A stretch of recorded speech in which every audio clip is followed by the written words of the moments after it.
have Mr. Shripad Kulkarni. So basically, I am from Vidarbha region of Maharashtra. That alumni comes later, but the atmosphere you get when you are learning into the college is more important. So as you rightly mentioning, probably 5-7 years down the line, you realize that it's all connected. So I would say there are 2 points. One is that if you are kind of an impatient about your learnings and your growth, it's perfectly fine. Why innovation is also very, very important. The term innovation normally gets associated in industry with something very big. To be very honest, I feel MSMEs are the most innovative. We started basically as a trading company for boilers. And engineering skill sets can get you to that level, but that's it. To learn, be open to learn, be open to experiment, be open to change. Change is the only constant, and things will fall in place.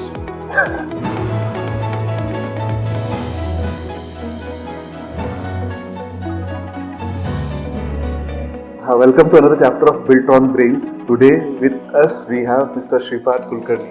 He's in R&D and innovation. He has over 20 years of experience in this field. He is a mechanical engineer, post-graduation also in mechanical engineering. So now he is working with Forbes Marshall as a lead innovation. So I welcome you, Mr. Shripad. Thank you. And thank you for taking out time from your busy schedule. I know that you just arrived from US yesterday and you have again travel in the afternoon. So thank you very much for sparing your time, and I hope all the audience will love and like the things and learn many things from him.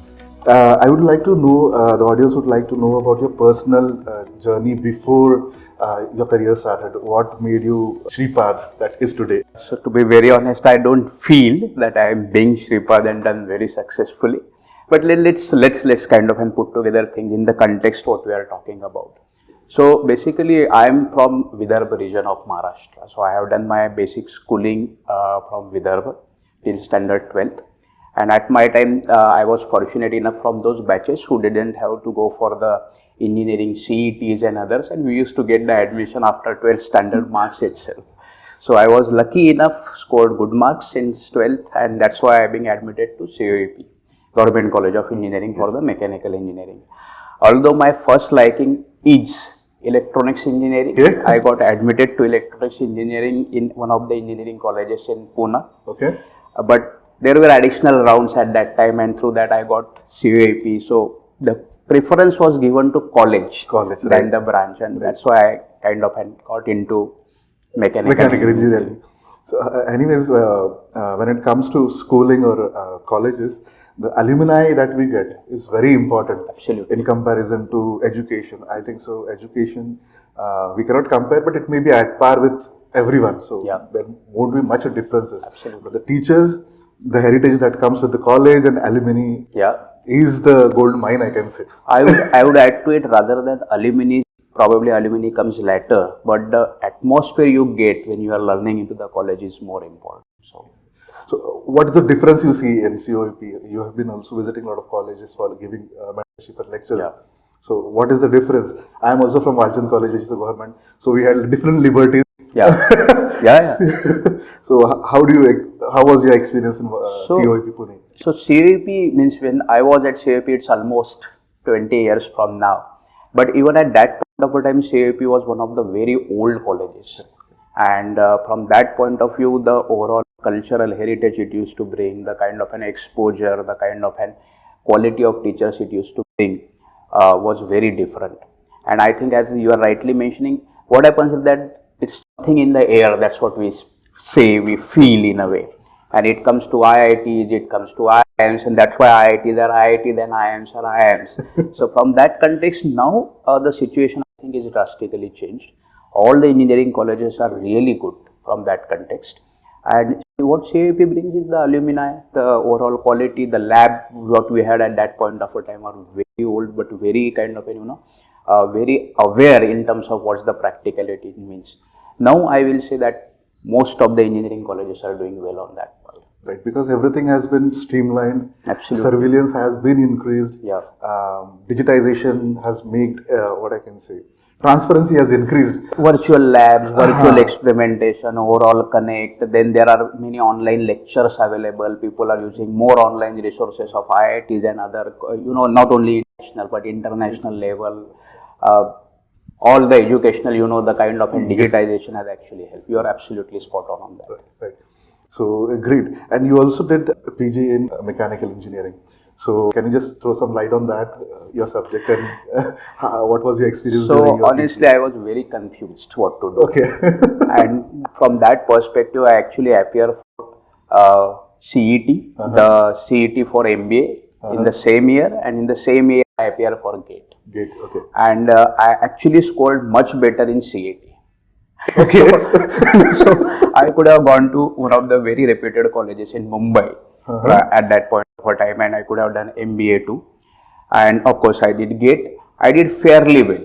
I couldn't get into IITs, but still I did well. And at that point of time, there are many things. Normally, a young graduate engineer have in mind that whether I should go for marketing, is it traveling too much, whether it's the right path of a technical person, etc., etc. All those played into my mind. But one thing which I kind of interested in that pushed me into technical path, I wanted to do something in computational fluid dynamics. I was very kind of I don't use the word passionate, but very interested in something. I thought that this is the most complex thing I can handle. Okay. So I decided to get into that, and that's what very specifically I choose the thermal engineering as a specialization in mechanical engineering. So you like what is tough, right? So do you think over the years, it's in between question, but I will ask you, over the period of experiences when we grow in an organization, business development, expansion becomes part and parcel of the profile? To be very honest, I did the thermal engineering for CFD, but I never did CFD. Okay. So it was always product development. Product development, as you rightly mentioning, leads you to more connect with business. It gets into an product development kind of and product management profile, the product management profile, then product development and management profile. And you understand these things later, as you rightly mentioning, probably 5-7 years down the line, you realize that it's all connected. It's not separate, the technical and administrative or marketing part of it. You don't have an escape. You don't have an escape. And if you are into an organization, if it is a kind of an institute or lab, or you are connected to CSR, for example, that's a separate part. That's a separate part. But for an organization, it's all combined, it's all coupled, and you have to be spot on all these pieces putting together. That's how you grow up with the profile. Absolutely. So after that, I think you had some experience and you joined Forbes Marshall into innovation. Yeah. So why innovation again? So as I said that the complexity is something that I liked. Means even normal mathematics is the subject that people don't like. I used to like it. Okay. I won't say that I used to understand everything, but I used to like it. Okay. Physics was always one of the topic and subject that I was very good at, and I used to like to work into that. And that's pushed me towards the technical side, as I said. And once into a technical side, you have done specialization. Normally in an industry, R&D profiles are obvious from that context. So getting into an R&D. Now once you are in R&D, of course you will look for something new, something kind of an innovative, something which is actually a kind of a value adding to everyone from that context. And from that, rather than innovation, I will say it's first getting the things understanding first few years, that what's exactly happening around us, what are the products we are trying to work on. For that, when we go into very basics of it to understand what I should be understanding, what does this company is doing from last so many years, that itself kind of can give you pathways from something innovation, something you can do new, because you are getting into the first laws, second laws, very basics of it, and that actually helps. So from there it started to an extent, and the culture of Forbes Marshall itself was very, I would say, innovation driven. So there are no boundaries of trying. You can try it out at your end, and you are free to experiment, explore the things. So that has actually helped from that context, I would say. Okay. So getting the freedom is, I think, so most important. Very important. To thrive as an innovator. Very important. If you don't have freedom, then it becomes little. You cannot always do what is instructed sometimes. Freedom, and then it is up to the engineers to make use of that freedom. Well, both of them are kind of very essential according to me. Right, right. So you were working with Forbes Marshall, and then you quit, and then again after 1 or 2 years you rejoined. Yeah. What was the reason, and what made you come back to Forbes Marshall? So Forbes Marshall was always a kind of an organization. When I was in my engineering at that time, also Dr. Forbes used to come for the campus interviews, kind of an introduction lectures, and we were always looking at him to join and kind of an work in Forbes Marshall, and that's why I choose Forbes Marshall apart from the many options available in the campus. After 5-7 years, I got a good opportunity at US, where I was supposed to work on very advanced technology, very challenging technology rather than advanced, on the Stirling engines, and a very good set of people who used to work for NASA, the kind of and the projects they were doing for NASA, and it was a kind of a breakthrough for me. Of course, I had home loan, so that was also one of the aspects. But this challenging opportunity from the technical side is something which thrived to me. So then I decided that I will spend a couple of years there. But I was very open with the management of Forbes Marshall that it's just couple of years, because I had my family kind of restrictions and family conditions which I couldn't have stayed longer apart from a couple of years to US. So I went to a couple of years. I kind of learned, calm my nerves, earn some money, and then decided to come back and join Forbes Marshall again. Okay, that's great. So it looks like you like many things about Forbes Marshalls, and you were more comfortable working with them because the number of years that you have spent, which also shows that you are very much aligned culturally also. Correct. So what's the beauty of working with Forbes Marshall? Absolutely. I just mentioned that it's just the freedom of work. Okay. The freedom of work, the very hands-on nature of the management. They are very keen on the technology. Normally, we see a very superficial approach about R&D and about what's the innovation path, because the business and always get due kind of an attention. But here, situation is not like that. So, Dr. Forbes is very much involved into R&D. And one of the kind of an very much good part from the cultural perspective is that successes are of course appreciated. The failures are not kind of punished, but non-trying is punished. It's a crime. So from that perspective, then you are trying 10 things, even you are supposed to get success in couple of them. But trying 10 things, that freedom itself kind of thrives you, that you can do what you like, and it is aligned with the corporate strategy. That's wonderful to know, because this is a culture where innovators or the mindset of innovators can thrive, because if failures are not cherished, most of the times when you innovate for the first time or second time or third time, you may not get results. And if there is more pressure, I can say that it demotivates the innovator, and that is what we can learn good things, that supporting and not discouraging failures is will keep the company also thriving and the people also thriving. So great. Do you want to share any experience of yours when you started your career that was not as per your experience? You did something, you joined a company which was, I said to it was a surprise that no, I'm not doing these things. Did that happen? Because this happens with everyone. So as you rightly mentioning, it happens with almost everyone. And especially what happens is that at least the point of time when I was kind of graduating, we were always thinking that mechanical engineering is all about design. And that's it. That the design engineering is basically the kind of an engineering aspect. And when you get into an organization, it's all coupled. That design, then drawing, then putting up those into whether it's manufacturable or not, whether it is quality tested, the jigs and fixtures, and there are many things, the vendor coordination and getting those things done, etc., etc.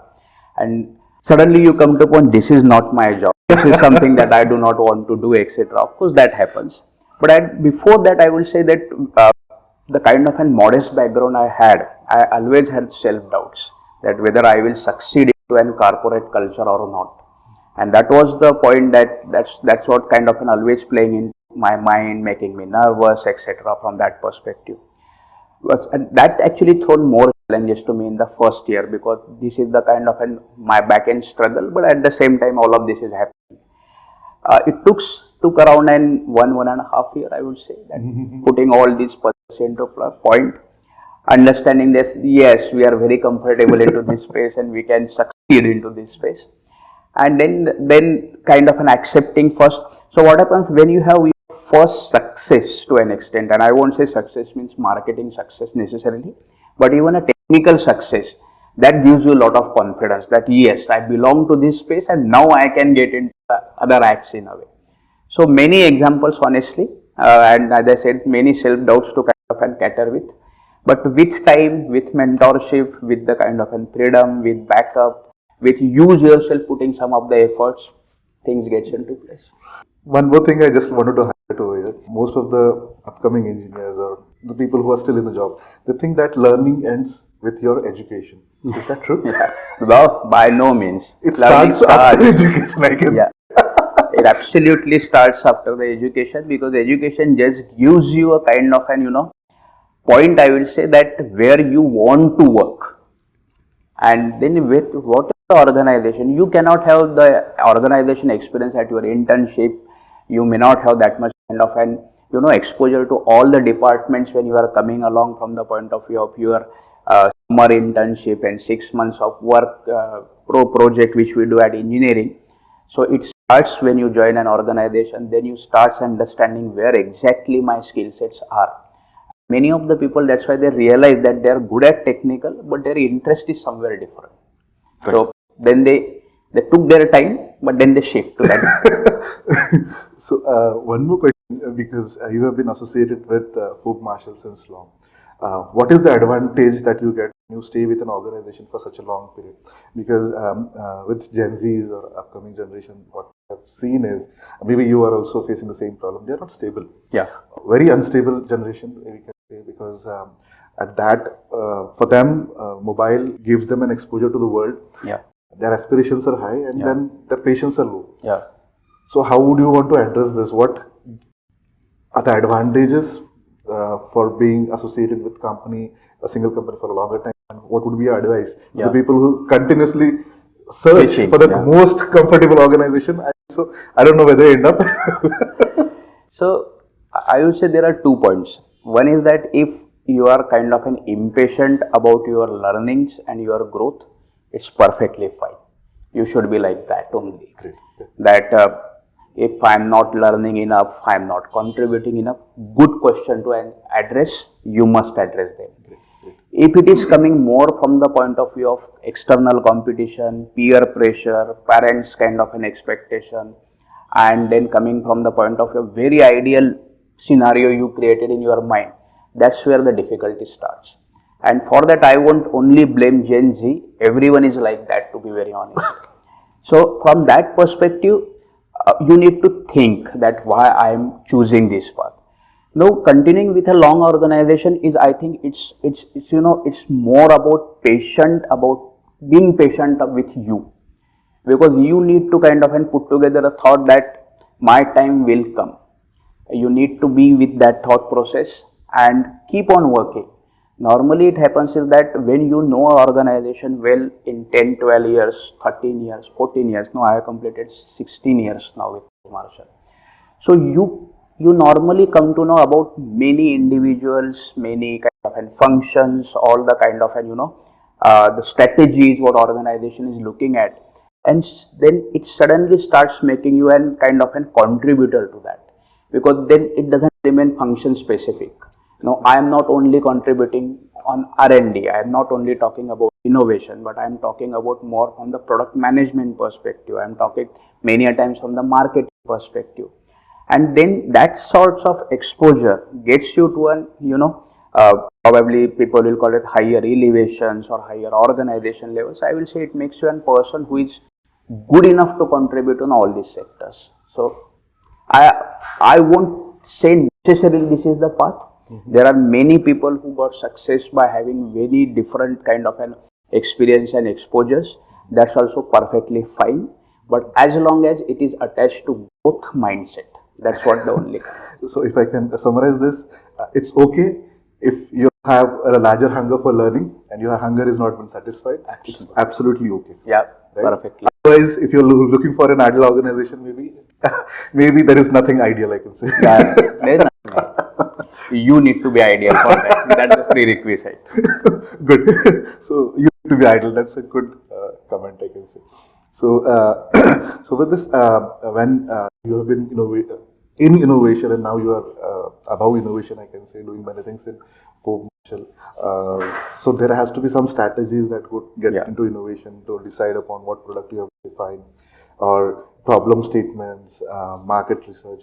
So before starting any innovation, what exactly is the study or what is the mindset that is there? How do you decide upon where you have to go in future? Yeah, so of course, means there is not a single prompt strategy for this, because when you have an organization which is 78 years old, you have many things to simultaneously address to. First thing is that you have many legacy product, and you, for those legacy product, first comes the kind of connect with customers, that they need to be served well. That's the first point. Secondly, you also come from the point of view that there are certain markets where you have to kind of keep on your leadership, because 78 years old, you have some leadership established in some of the market, you want to continue doing that. Then second point comes is that incremental innovation on these products. Okay. Because these products cannot remain as it is.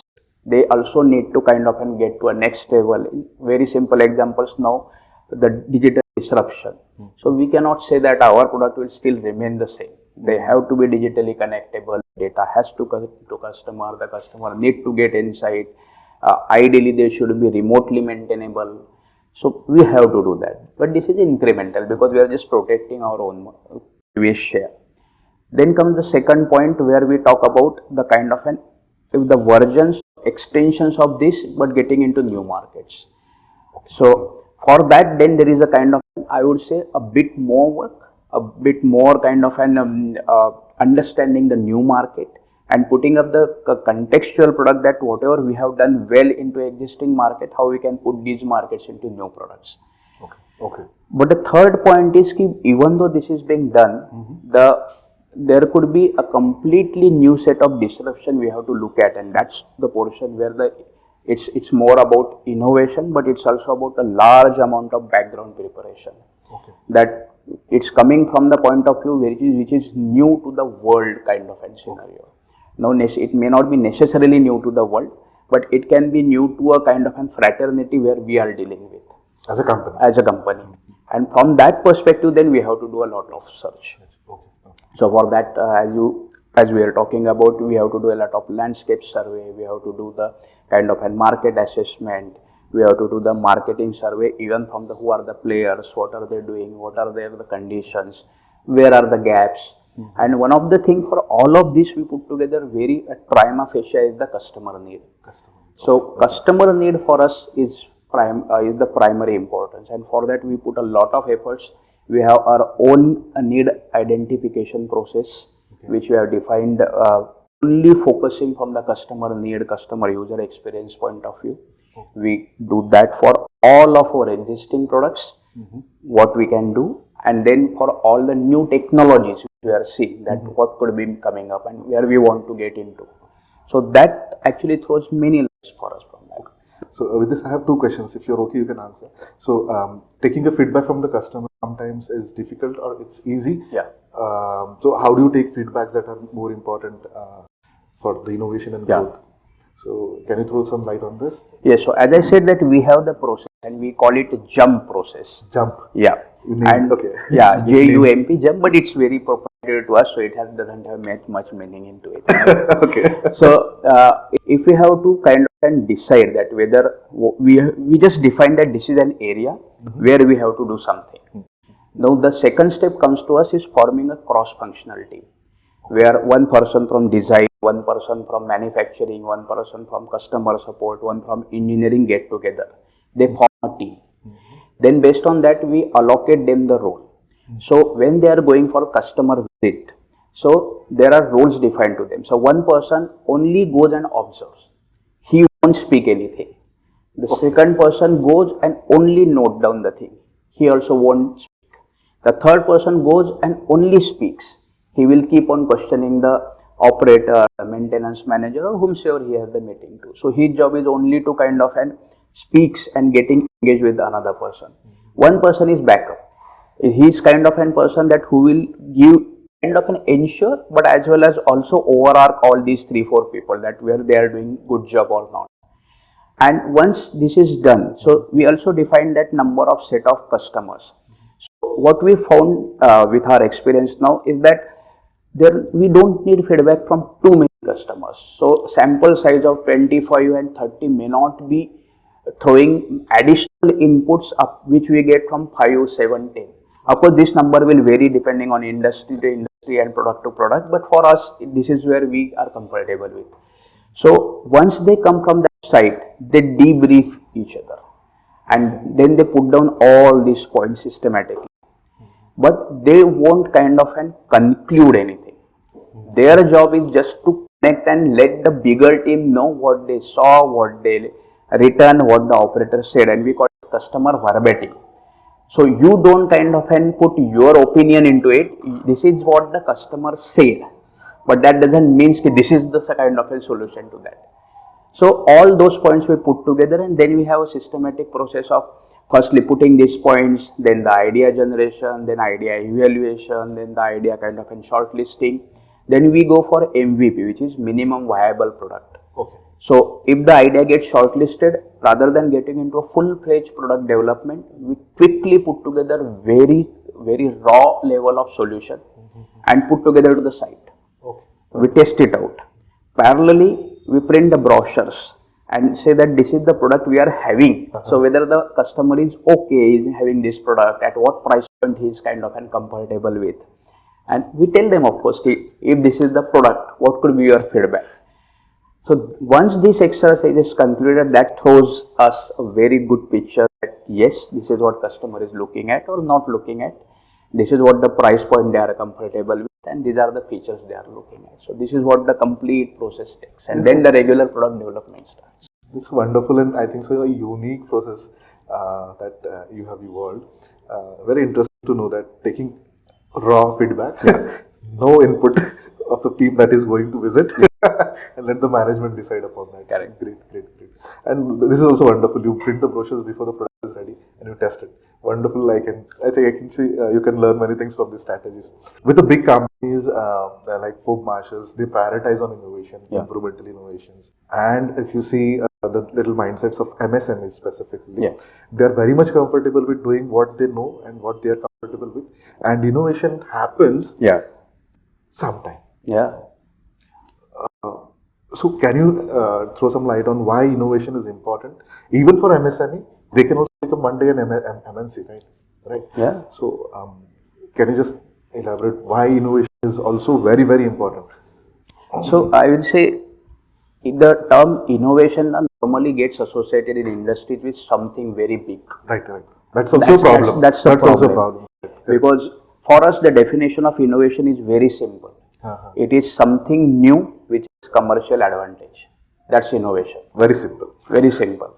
And that commercial advantage not only come from selling more products. It can come from manufacturing a product with lesser cost.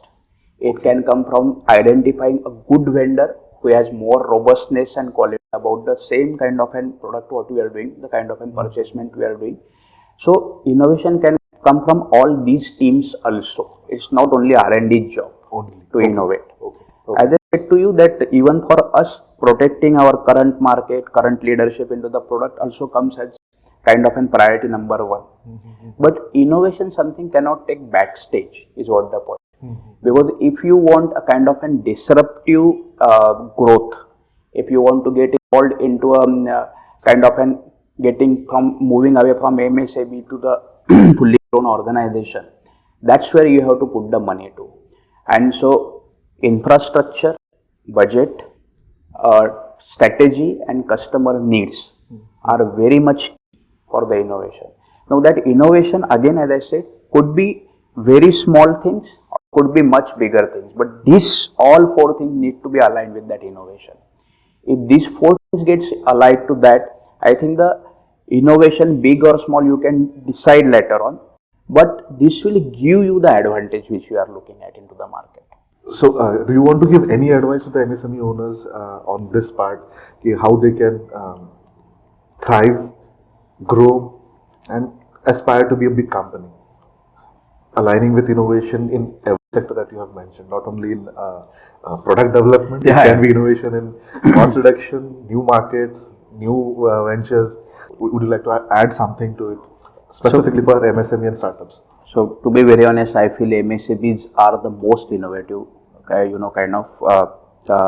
of fraternities, I would say, because for the larger organization, they can sustain with what they have developed over a period of time. MSMEs are not. So, honestly, I feel they are already doing innovation. There is nothing from the advice from my side, honestly. But only point I would say is that it's all about strategy. If you want, if you have decided that you want to go ahead with your current product range only, then also we should be thriving for making it best. Or if we are kind of trying for the horizontal growth, then there are multiple areas, multiple segments, multiple opportunities which are awaiting for the MSMEs. So they should be quickly latching onto that. So I think it's more about strategy and speed, agility in a way, rather than an advice about innovation. Everyone is doing innovation. That's true. Maybe you're not thinking that you are not doing an innovation. So maybe some small improvements in the product is also an innovation where you can think about protecting it as well. Right. So one more thing I have observed when working with a bigger organization, maybe it's a midlife crisis with the people who are working at 40s sometimes. That's what I see. They're not comfortable when they get into 40s and beyond.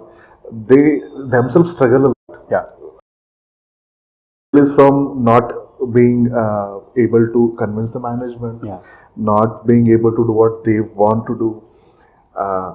They want to do something different, but they are not able to do. Correct. So, do you want to address this mindset specifically? Because I think they're also in the same 40s. Absolutely, I agree. But I think it more comes from the point of view is that if you are staying with the same organization for long, you must have been around 15 years of experience by that time, and you have seen your organization working and people succeeding in certain patterns. And then it's difficult for you to do something away or different from that pattern, so that whether I will be succeeding, not succeeding, moving forward, and that's what creating these issues. But as in general, if you see that people who have taken risk, and I won't necessarily say the risk, but the calculated risk, a different approach, a different path, have more chances to succeed. That's interesting. Because if you are doing the same thing, then in an organization you become one of many. If you are doing a different thing, then you are the only one. So at least you are giving yourself a 50% of chance to succeed. Correct. And even if you don't succeed, your learnings will be so high that those can be used somewhere else. So agility and trying out different things are kind of regardless of age. You should be ready for that. That's my only point. So with this, I would just like to add, it also depends upon your risk-taking ability, I can say. If you are able to take risk, I think so. Success or failure, definitely you will learn something from every experience that you get. Or if you don't choose, it will be enforced on you. True. So anything such situation happened with you? Anything? Many times. Okay. Because as I said that in the initial year it happens many times, because and that's why the question comes that this is not my job, why I should be doing this, etc. So yes, it happens. So it's part and parcel of life, I can say. Whether you do it in an organization, out of organization, independently, challenges are there. So what kind of challenges you would love to do, it's your choice, I can say. Great. So when you do innovation, do you prefer to collaborate from outside, outside innovators, companies, or do you prefer to stay in-house and make it as a trade secret and launch it immediately? What is generally Forbes Marshall's doing?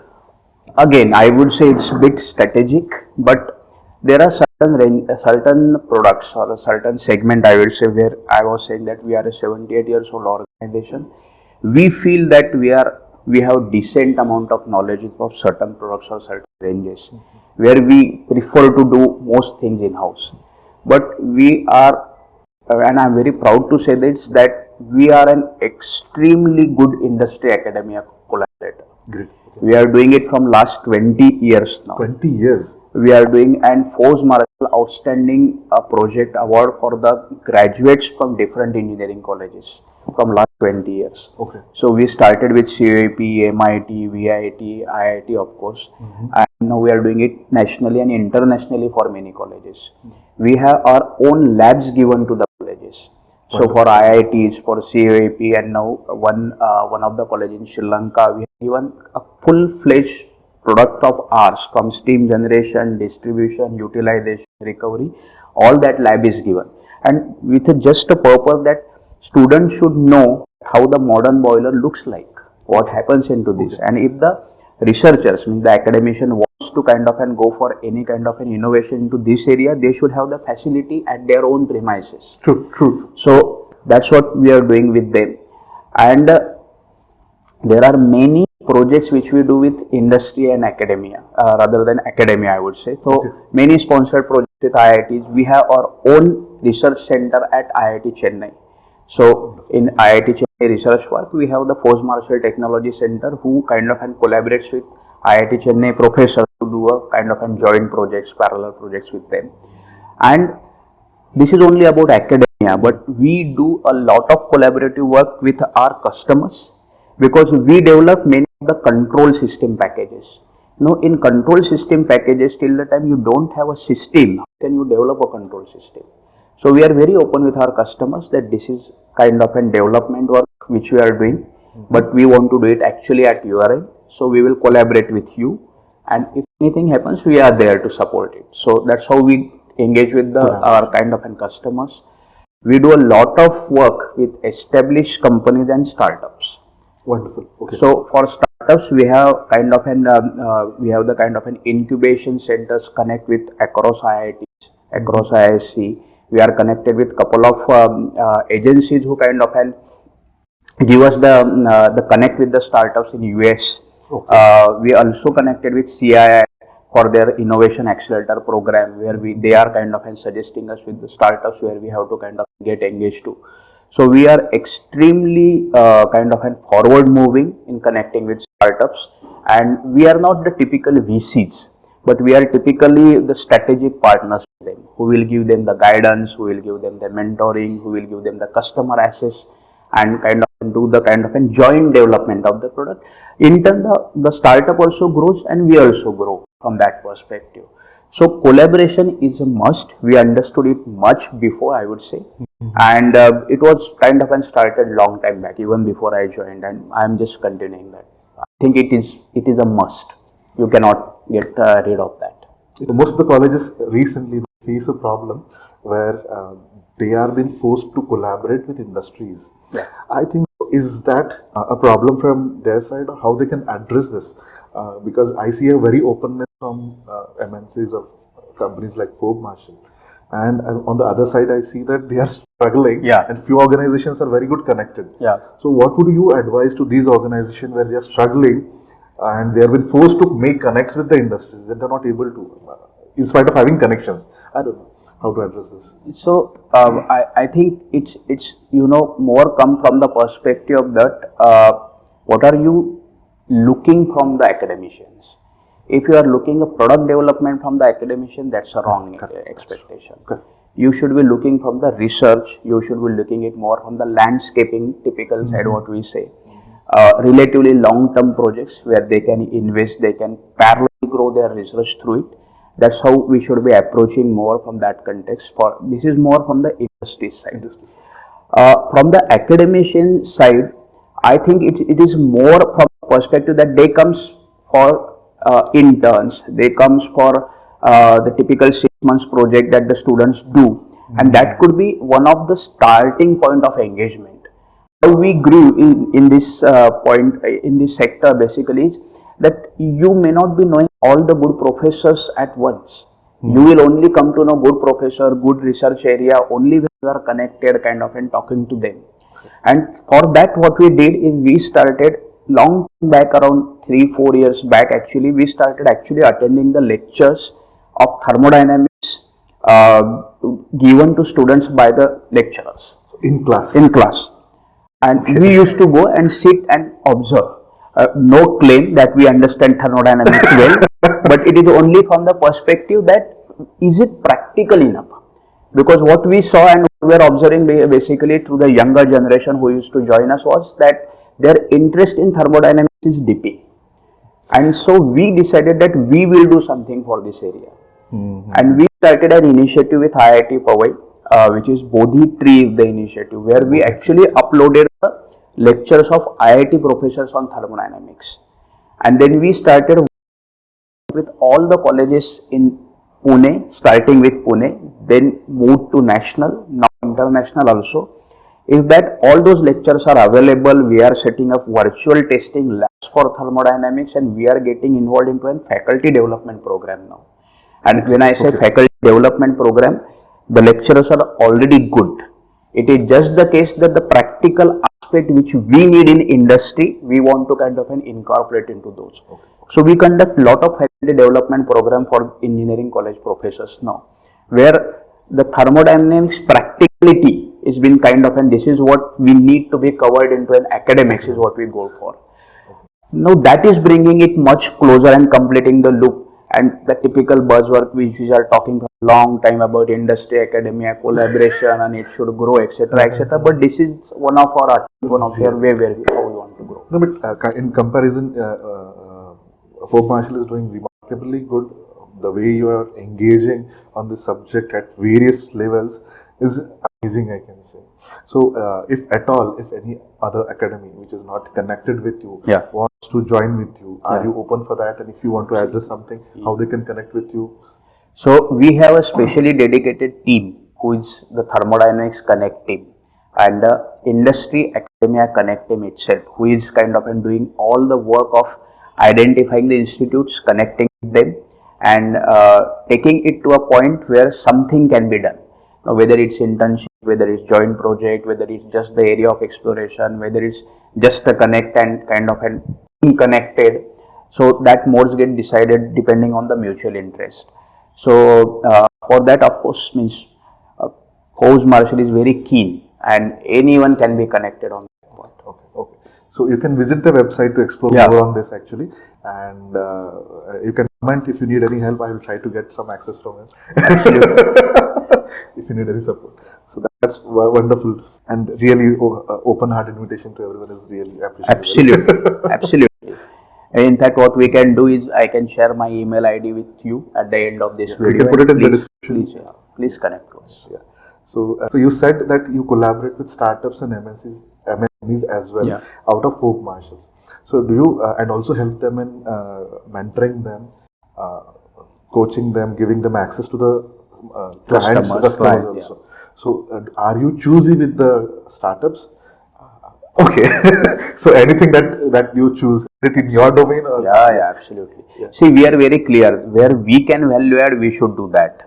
There is no point in connecting the very people-centric and the service-driven organizations where we cannot value add. Like, for example, any financial domain banking software company, we won't be able to value add. So that's why we are very clear that energy is our domain. There are in energy also very specifically utilities, steam, water, all these domains, the digital aspect of it mostly now.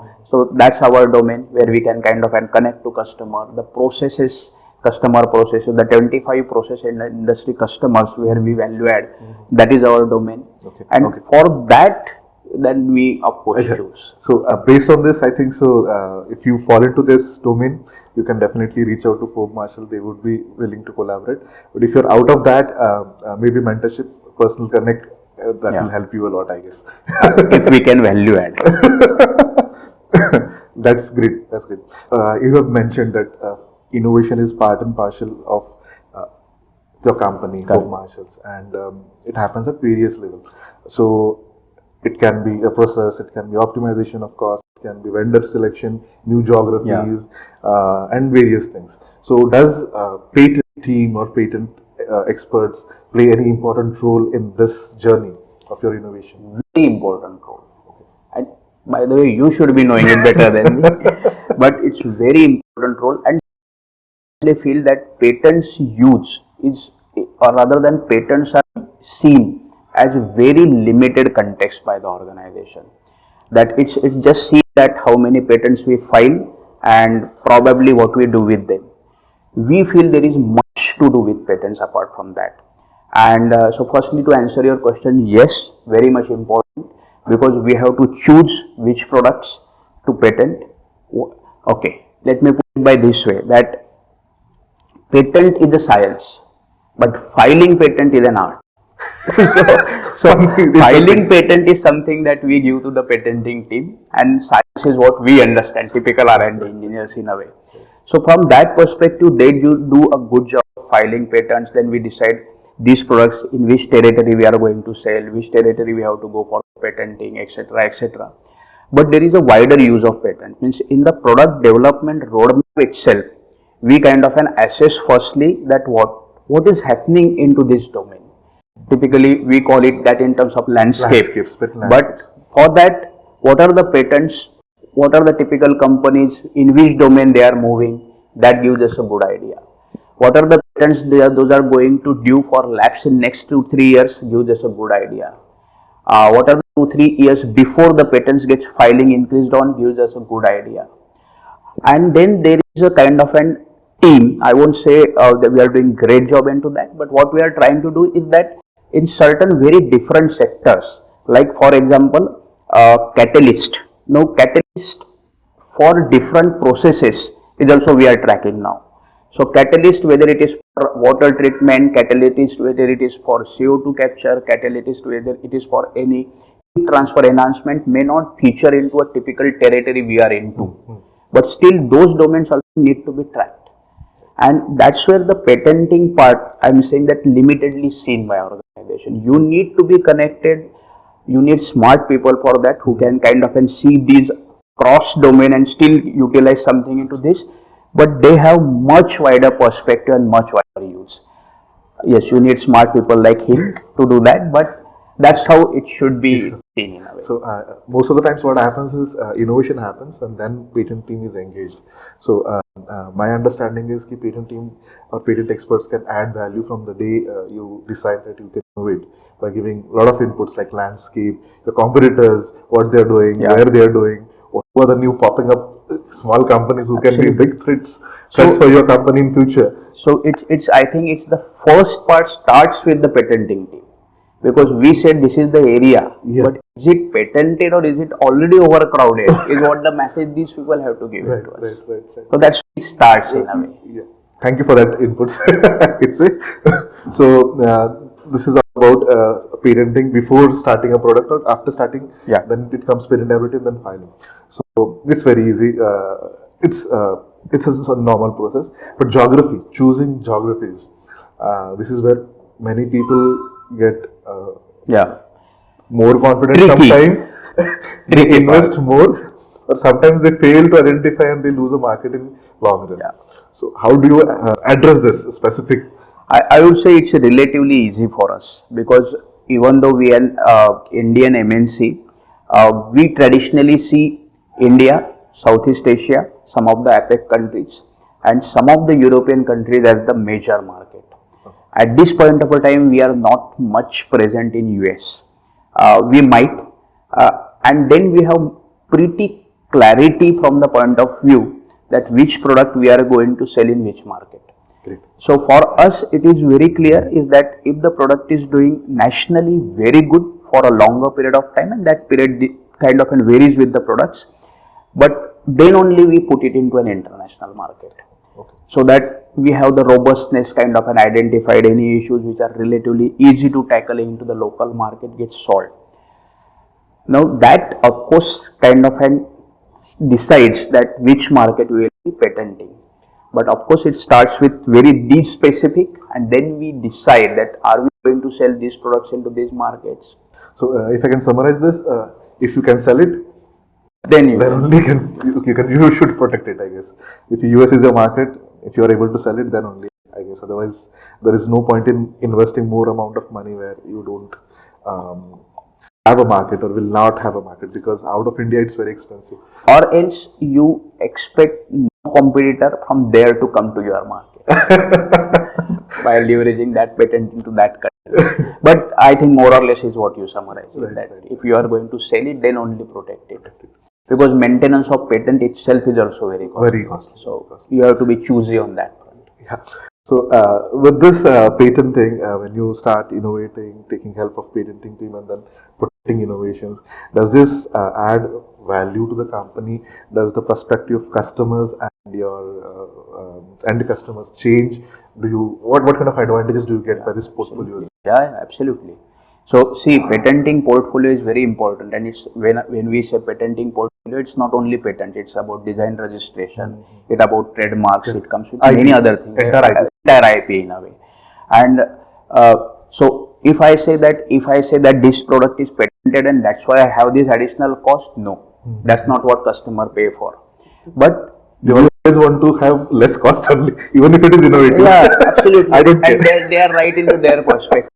So patenting comes from the perspective that you feel it is differentiated and that differentiation is giving value to the customer. Then it should be patented. And in that case, you get more patentable value. We have products who have very good or great IP, who are new to the world, and we haven't sold any. So this also happens. So that also happens. Those are learning experiences. And see, success of product is depending on many factors. It's not only about developing. It's about easy to manufacture, easy to install, easy to commission, easy to use for the end customers. So may not be always that a great IP will lead to a great product, and that's why you will see both fluctuations. And then many times it also happens that you develop a product, you don't expect it to be commercially very successful, but it succeeds. But you lost the game because now you cannot patent it. So it happens with both the sides, but this of course means strategy need to be there, and you need to put it into the context that which markets to do and customer benefits. Again, I am coming to the customer need, customer benefits. If it is satisfying, high amount of chances that you will succeed in patent. So customer is the god, I can say. So I hope you must have understood where and how you can patent, and not always whatever you patent test the success. Maybe something different which you missed on patenting, that will be more successful. But it's a part of journey. Protecting everything that is innovative is what I also recommend. In Forbes Marshall specifically, when it comes to patenting and collaboration, you have already mentioned that you collaborate with a lot of startups and MSMEs. Is Forbes Marshall also open for licensing patents? And if yes, have you done it before, and what would be the strategy? So why people should approach you and when? I don't think we are open. We have never done it, by the way. And we become very active into the typical IP scenario in, I would say, in last 6 years only. Before that, it was more from the perspective of very specific to India market. We were already doing good, may not be looking from the patenting and kind of and protecting your territory from that perspective. We became very active from last 5-6 years, but I don't feel that the licensing of the patents is what is in our mind, because we are into a very specific domain where we chosen that domain. We wanted to lead that domain and we wanted to live there for long. That's great. So, so this also maybe give you an insight why most of the times MNCs won't prefer disruptive ideas or ideas that are not in line with their vision for licensing. So thank you for that input actually, because most of the times what I have seen, people, innovators, individual innovators, even startups, now this kind of trend I have observed this kind of trend where the intent is to just innovate. They don't have an objective of manufacturing and selling. With that, a lot of problem comes, because whether it is manufacturable, whether you can multiply, scale up, whether people like it is not been tested, and they just want to license it. So, would you like to address something to this kind of fraternity specifically? See, again, so what we observe is that, and that's why I previously mentioned that we are not a typical venture capitalist where we want to invest somewhere and then looking for kind of an looking for the returns in next 5 years and that's it. That's what not the approach we follow. We are very specific into strategic investment where we get involved with them, kind of and develop or co-create that product, get into the market, and in terms the startup also succeeds and we also succeed. Now coming to your question that very specifically if startups are doing that, see, having a great idea and generating a patent about it and making it a commercial success are distinctly different two things. As I said to you that we develop a product which we felt new into the world, we haven't sold any. Right. So In spite of having a good patent portfolio. In spite of having a great portfolio and a great infrastructure with us to make it success, because we are going to the same customer, we are dealing with the similar kind of technologies, we could have made that product, but it just didn't happen. So if startups are doing, if the innovators who kind of wanted to just sell their ideas, I think they are perfectly fine. It is up to the due diligence of the person who is buying or licensing that technology. Yeah. The startups will pitch their ideas, right? Rather than startup, I will say the individual innovators will pitch their ideas. It is up to you that how you do due diligence to it, that whether it is market ready, and it won't be market ready because it's just a concept. Right. But whether that idea you have the kind of the what it takes to make it a commercial success. Firstly, making a product itself. Do you feel it's really a customer need? And then the third part of it is putting up all of your efforts and making it a success. Even though I mentioned that, I think there is another approach to it. Just license it and ensure that you will make it a success. Yeah, it depends upon your risk-taking appetite, I guess. If you can do it, it's wonderful. And also for innovators or startups who want to do it, they should be well equipped to convince these companies that it is manufacturable and it satisfies the need of the end customer. Otherwise, it's just an idea which doesn't have a market, I can say. So customer is the king. Again, I can say if you are able to convince the MNCs based on customers, their customers, I think you can win to license it. Am I correct? Absolutely. So again, it comes to different TRL levels. Means if the startups are at TRL 4, where at least the lab testing is done, I think they are also very clear. The corporates who are looking to license their technology or getting involved with them are also very clear that what is coming across to them. Below that TRL level, there is too much of uncertainty from both the sides. So that's wonderful. That it was wonderful, Shripad, your insights on how startups and MSMEs can collaborate with you, how you can collaborate, how colleges and institutes also can collaborate with you. So with this great insight, I see Forbes Marshall as a proactive company in collaborating with the startup. Can you throw some more light on what exactly is Forbes Marshall's? How it was started and what is its vision in future? Yeah. So Forbes Marshall started, as I said, 78 years before, and we started basically as a trading company for boilers. Okay. We had a joint venture with Kulkarni Boilers. J.N. Marshall was the company at that point of a time, and we started with that. But over a period of time itself, we then started manufacturing components in India, and we became the manufacturing company. Then we have a joint venture with Spirax Sarco, and many joint ventures with Crone Marshall for flow meters and ARCA for control valves, etc. But predominantly over a period of time, it got established that we have the expertise and we have the interest into two focused areas. One is steam engineering, so everything about steam. So steam generation, which predominantly means boiler house devices, typical feed water tanks, and all the system that you required into the boiler house. Then steam distribution and utilization, where all the kind of mainline steam trapping, process steam trapping, the heat exchangers, the steam accessories comes into the picture, and then the condensate recovery aspect, which is thermocompressors, pressured power pumps, and putting that condensate back to the boiler. So everything about steam is what we manufacture, and that became one of our core area.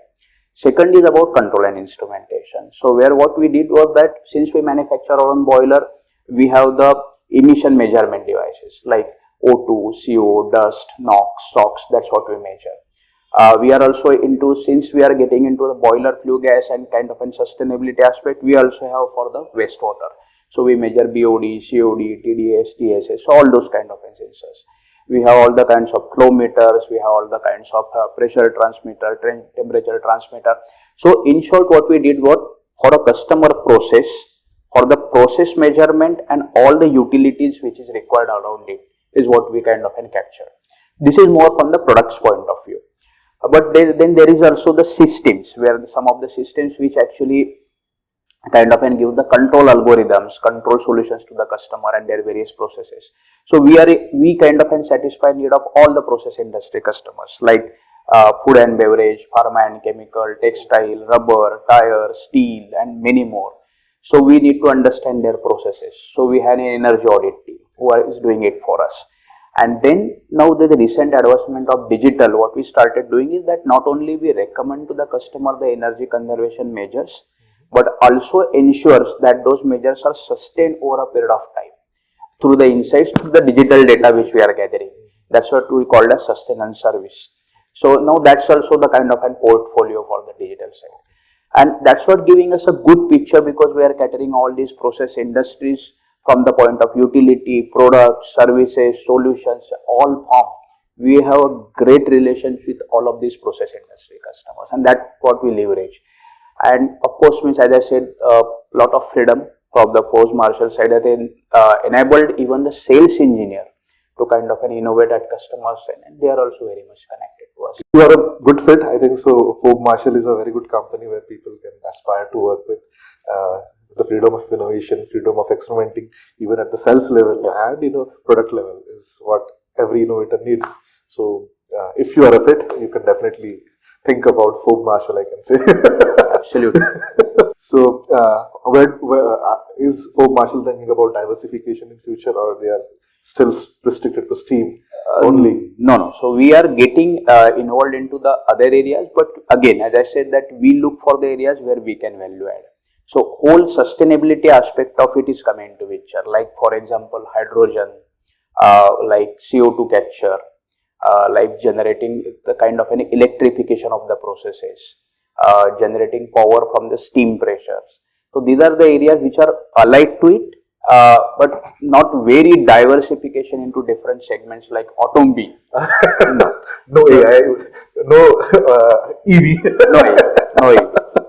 Okay. So great insights on the way Forbes Marshall works, your strategies of innovation, how client feedbacks are important, and everything. With this, do you have any advice to the youth specifically that is just now passing out of engineering college, or they are in engineering, what they can do to make sure that they can work with a big organization like Forbes? Because during your engineering, I think at that time digital media was also not so active in our generation. No internet, so it was very difficult. Now the internet is there and people can learn something from you as well as with your 20 plus years of experience. So for the people who are studying, what they should focus on so that they can work with big organizations? Honestly, advice is a big one, but what I will say is that what helped me is about curiosity. Is that if you are in R&D or whether you are in any other sector, basically curiosity is something that don't take anything for granted, that this is how it is and it will remain as it is. So that's the first thing you should be challenging. Secondly, as you mentioning, see, engineering skill sets can get you to that level, but that's it that they can do. So you were mentioning about using the digital media, using the typical the artificial tools now, artificial intelligence tools now they are having. So getting acquainted them is also a good way of looking at it and honing your skills, because engineering skill sets will help you to get through, they will help you to kind of and float at that level. But in order to succeed, it's something that those are more softer skills than the typical technical skills. So it is curiosity, it is agility, it is your attitude, it is patient, being patient probably. So all these things are essential. And remember the things that you are representing, and college till the time you are graduate trainee or kind of and getting involved into an 1 year, couple of years of experience, and after that you are representing an organization too. So that reputation you should be maintaining wherever you are going. It's not only about individuals, it's also about what is your alma mater, what have you done before. That also makes a lot of difference and lot of sense. With this, I would like to add one more question. Technical expertise is one that every engineer must have. That's what I expect. How important it is to have interpersonal skills, interpersonal relationship development skills, and soft skills to thrive anywhere, I guess. How important it's? What is the level of importance? I think it's more important than the technical skills. See, reason is very clear. As I said to you that I will not be able to put in numbers, but if it is 10% of design and 20% of coordination and 30% of gelling with a team and 50% of overall management, it's all soft skills, right? So these skills of course will get developed to an extent when you are working with bigger teams. You get involved into a team, you understand the roles and responsibilities, and that will come along with you. Technical skills are something which are individual centric, that you study, you develop, you alone can own those skills, but all these soft skills are something where you will need a team. Absolutely equally essential, number one. Number two is that the technical profiles, so for example, we have dual career track in R&D, where there are people who just want to do their technical stuff, they want to grow technically, and then there are other set of people who are more administrative, so they will administrate. By no means administrative people are not technical. They also have to have great technical skills. Okay. So that's absolute prerequisite. But at the same time, at one point of a time, when it becomes too much, you can choose that no, now this is good enough. I don't want to be on managerial or administrative track, but I will be technical. Okay. And there are many industries who offer the similar kind of an setup into the dual career tracks in a way. But that also doesn't mean that the technical people don't have to deal with anyone.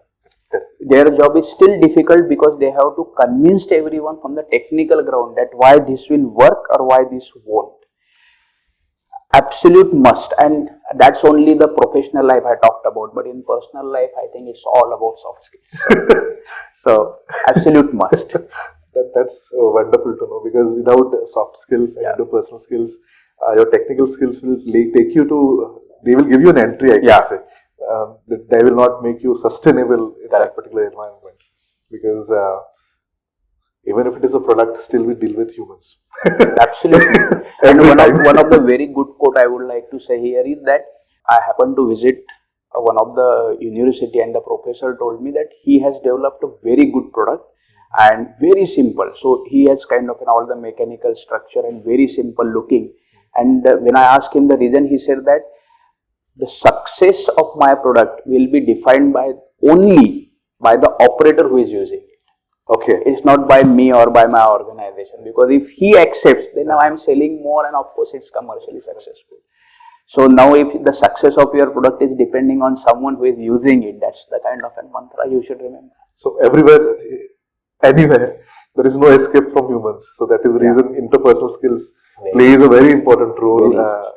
Wherever, even if you're not into marketing, if you're a hardcore engineer working on products still. So that's wonderful. Any other advice you want to give to just make sure that, or an attitude that a person should carry, which will help them and thrive in their professional careers? Any last word from your side? Be open to learn. Be open to learn. Be open to experiment. Be open to change. Change is the only constant, and things will fall in place. Wonderful. So it was wonderful talking with you. I think so. I have also learned a lot of things from you in this talk, and I hope this will help you in understanding how a bigger organization works, how your attitude should be aligned to work in a bigger organization, what skill sets you should need, and if you are an MSME owner, what should be your objective to make your company to reach to the level of MSME. So with this, I thank you for giving your time, and it was a wonderful talk. I hope everyone will like it. Thank you. I hope so again. Thank you for being me here. It's pleasure, and would like to be back sometime. Yeah, we'll talk in future. He has a lot of technical knowledge, so we'll choose one subject and we'll talk more on technical service. Sure. Future. My pleasure. So I hope you have liked this video. Don't forget to share it with the people who need it the most, and don't forget to subscribe to our channel, and Keep innovating, keep investing, and keep earning tremendously. Thank you, and all the best.